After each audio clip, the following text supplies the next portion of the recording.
Sure. My name's Linda Lynch, and I'm married to George Lynch, and we moved to Dunlap Lake in 1990. What brought you to the lake?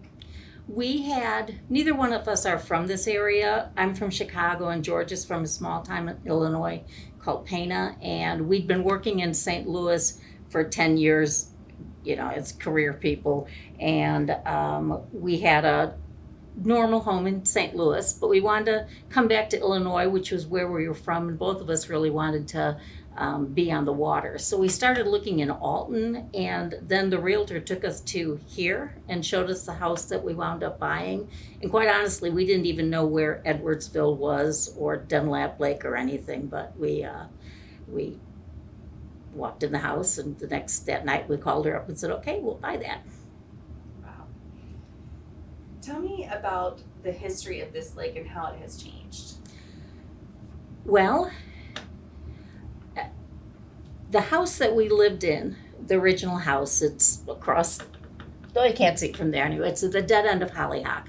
And it was originally the Dunlaps lot. And Hollyhock, the street, has got a lot of the original homes on it.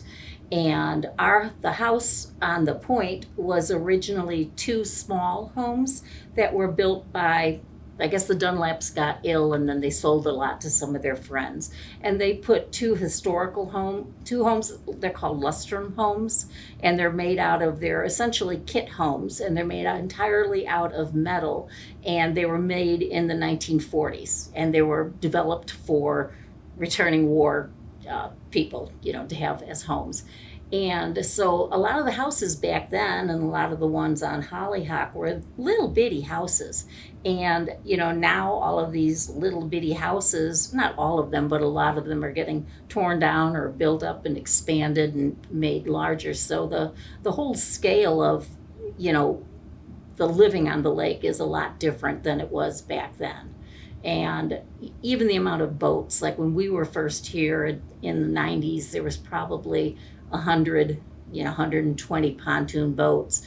And we had a paddle boat that we used. We had a paddle boat and a john boat that we used for years until we had three kids. And it's like, I can't hold three kids in a john boat, So then we got our first pontoon. But, nobody had these huge lily pads or the big floats. And it was much more, it was extremely friendly then, and I think it's extremely friendly now. But just the scale of how everybody's doing everything is a lot different. What are some of your earliest memories of living on this lake? I remember when we moved in, and I had never lived anywhere like this. I grew up in a small bungalow in the city, and my husband was from a small ranch house in a small town. And all of our friends, we were in our early 30s, and we had our friends help us move. And we all, we put the stuff in the house and then got pizza and beer for everybody and went swimming. And it was just like, oh my God, I can't believe I live here. And it was just like, this is the most beautiful living in a resort that I could imagine from anything that anywhere I'd been. I called my dad and was like, Dad, we just bought a house. It's got, 60 trees. He's like, how many? I'm like, 60. He's like, in your yard? Yes, 60. And it's like, one of them's like 3 foot in diameter. And he's like, circumference? I'm like, no, diameter. And he's like, really? And he just couldn't believe from where we came from, the type of a place that we were living. And so shortly after we moved, we'd only been living here for like 6 months, and we decided, well, maybe we did want to have kids. And then over the course of 3 years, we had 3 boys. And I quit my paying job and I stayed home with the kids. And it was just a fabulous place for them to grow up. It was nothing like anywhere I'd ever lived, but I mean, they spent their time, running up and down the hill and swimming and boating and fishing and mucking around in their mud. Right now, the lake's low. That was some of their favorite times. They'd invite all their little friends over and have mud parties and, find, crayfish and all the mussels and, things that were down there. So it was just really simple the way we lived. I mean, we had some wonderful big parties, but it was just really, really nice. And we would, barge up with people on the lake, and you didn't necessarily have any big planned events. You'd just go out there and you'd be there. Oh, there's the McDoles. Oh, there's the whoever, and there, you'd see people and you'd all just park your boats all together and hang out for the day. That sounds lovely. How has living on the lake affected your life and the lives of those around you? I think by living here, I've got more of an appreciation for nature and simple things.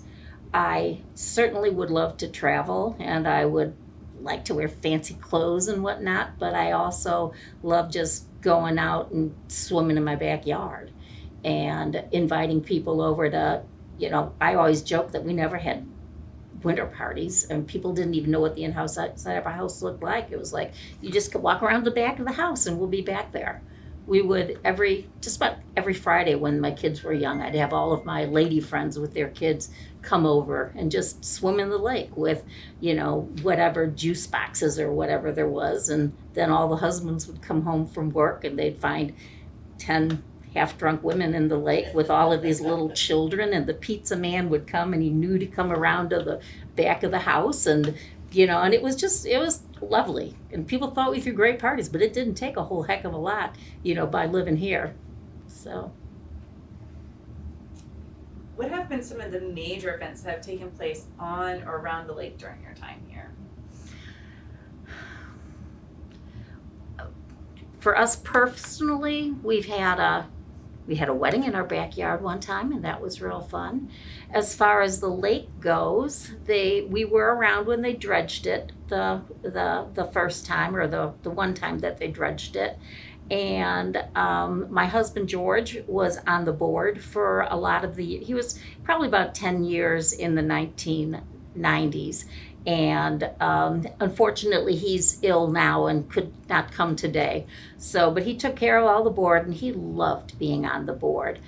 Back then, I think it was the board has always been very hands-on. And I think the people who are on the board right now are still working very hard and doing a lot of the physical, work that needs to be done. I know they just had a dam cleanup day, and I don't know how many people showed up, but, the board members always did a lot of the physical labor, a lot of the maintenance on the common areas. And my husband was, as I call him, the dam chairman for a while, and he did all of the weed whipping on the on the dam, and all of the killing of the weeds up there. And he also was in charge of, he was an engineer, so they needed to rework the silo at one time, and he was in charge of hiring a group called Dover's Divers, that they dove down to, and what they had I forget what we call it, whatever that cylindrical drain, they needed to work on the gates down there, so they hired a team of divers to rework all of that stuff. And George was a diver as well, so he went down with them, which was kind of cool. And he did that. We used to have, there's a huge wheel, which is how you open and shut the dam, and that was in our garage for 10 years. So it was like when they had to open or shut the garage, had to call up George, and he had to get on the boat. We had to go down there and climb on and open the drain. He also was on the Fish and Wildlife Committee, and he'd go out with a woman from our block named Virginia, and they'd do water sample testing, and he went out with the DNR several times when they shocked the lake, and then that would knock the fish out for a short while, not all the fish, but just a little circle of fish, and they'd scoop all those fish up and measure them and count them and check to see if they were healthy and all of that. So that was something that they did several times. We had the fishing derby at our house several times, because the common areas weren't as nice as they are now, and we just had a good backyard to do it, because I remember he was running all of that, and I was cooking hot dogs for everybody. So did he start the fishing derby? No, I don't think so. I don't know when that started. How has the local community changed over the years?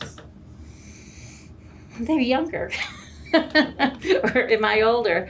I think that there's probably more people who are commuters as opposed to original, Edwardsville people. It seemed that when we moved in, most of the people, that we met were more natives, and now they're more going back and forth to St. Louis or something. Um, I've got to say, I don't know the community as well as I used to, because when you're brand new and young, you're very interested in meeting new people. And it's not that I'm antisocial now, but you do have your own, group of friends and whatnot that you've met.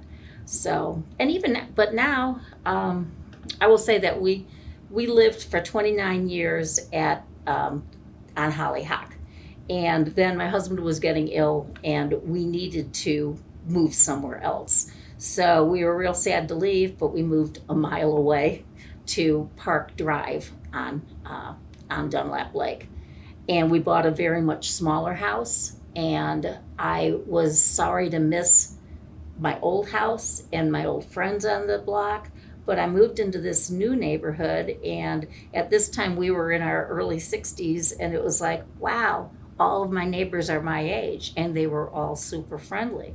And it was the first weekend we moved into our house, I went up and down the 2 blocks near me and knocked on everybody's door and said, "Hi, we're George and Linda, come to a party." And so that weekend we had the entire neighborhood to our house. And they said, "Come at 3 o'clock." And at 3 o'clock, I had to line out my door. And I'm like, well, these are friendly people.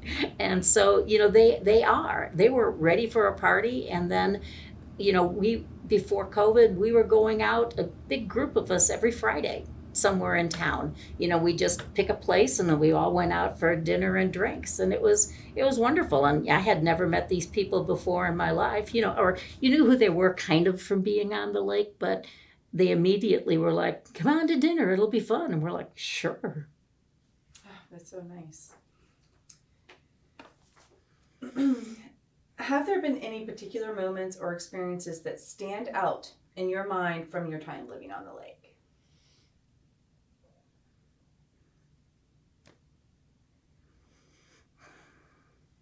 Not Lake General.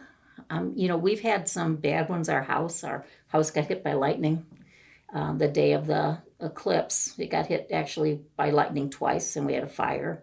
And that was, we had just bought our new little house that we were going to renovate, and so that was quite a setback, and was very difficult as I said, George wasn't well, and we were living in a construction site for almost a year, and then we're behind on everything. So that's not significant to anybody but us, but it made us get out of our houses. It was kind of a rude goodbye or it's like, wow, couldn't we have just left before that happened? But everything's fine now, and What advice would you give to someone who is new to living on the lake based on your own experiences and knowledge? I would say just relax and enjoy it. Don't get too upset about.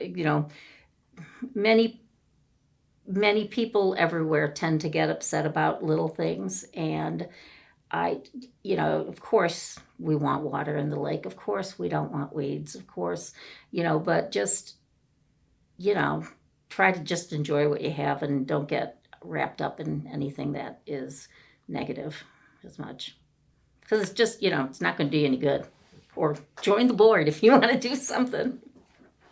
It sounds like good advice. What do you think the future holds for the lake and the community that lives here?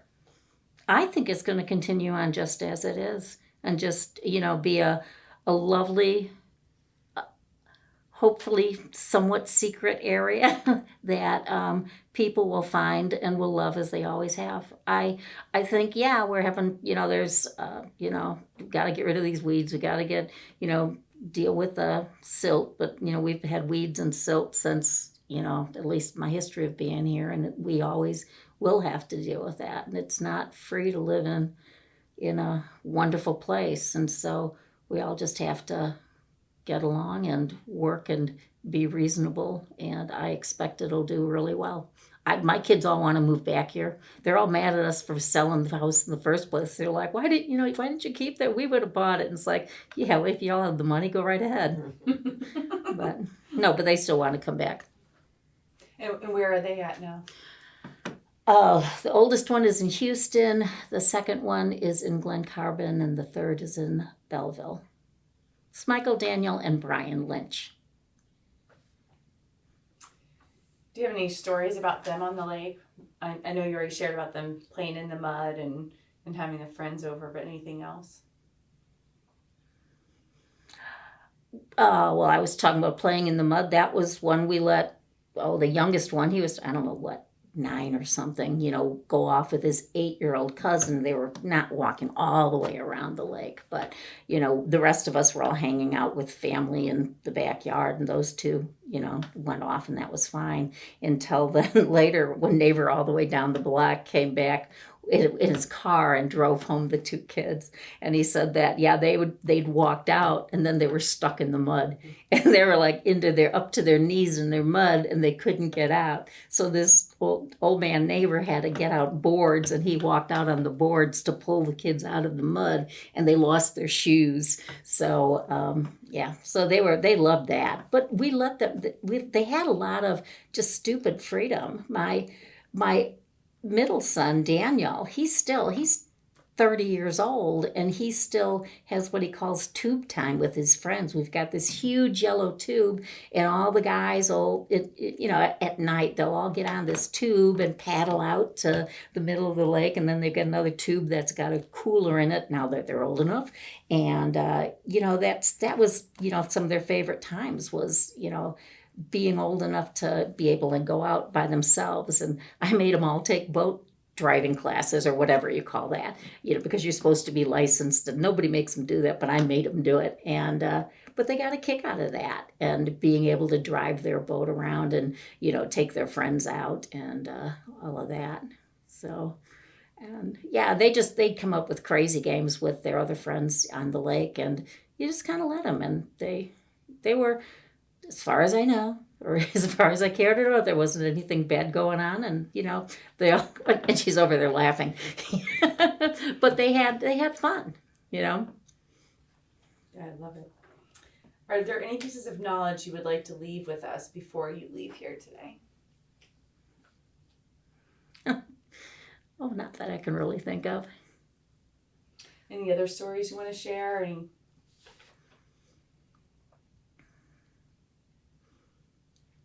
Well, I'll tell you one interesting story about the house at the dead end of Hollyhock. And this is when I was told when I was first moving in there. The story is that it was originally it was owned by the Dunlaps, the property, and then they sold it to their friends or gave it to them. The friends built these 2 Lustern homes. Then there was another couple called the Hansons. It was Jim Hanson, who was worked in computers at SIUE, and his wife Linda was a teacher in the Edwardsville system. And they renovated the house by wrapping a huge cedar structure around those 2 existing buildings and building another big part. It was, over 5,000 square feet when it was all said and done. But they hired a guy, an architect named Morris, who was the man who designed all of the buildings at SIUE. And they were building it, and they borrowed a lot of things like lifts and whatnot, because there's 25-foot ceilings in that house in order to build all of it. So they built this whole house, and then I think they were the ones that somebody came to their door and offered them an astronomical amount of money for this house. I think I was told $700,000. This was many, many, many years ago. But it was before we bought it. And I don't know if that dollar amount's at first, but it was a man named Mohammed. And it turned out that this man named Mohammed did buy the house from them. Anyway, this man, Mohammed something, I don't know his last name, did buy the house from them, but in order to buy the house, he had to get a mortgage. So he went to the Bank of Edwardsville, and he brought with him, he had a Fabergé egg. that he had as collateral that he brought to the Bank of Edwardsville. And they loaned him all of this money on the basis of this Fabergé egg, which those are worth a fortune if you've really got one. So turns out it wasn't a Fabergé egg, it was just a fake. And regardless, I don't know exactly how he lost the house, but it wound up going back to the bank, and it was all just a big scam. And he did, when he owned the house though,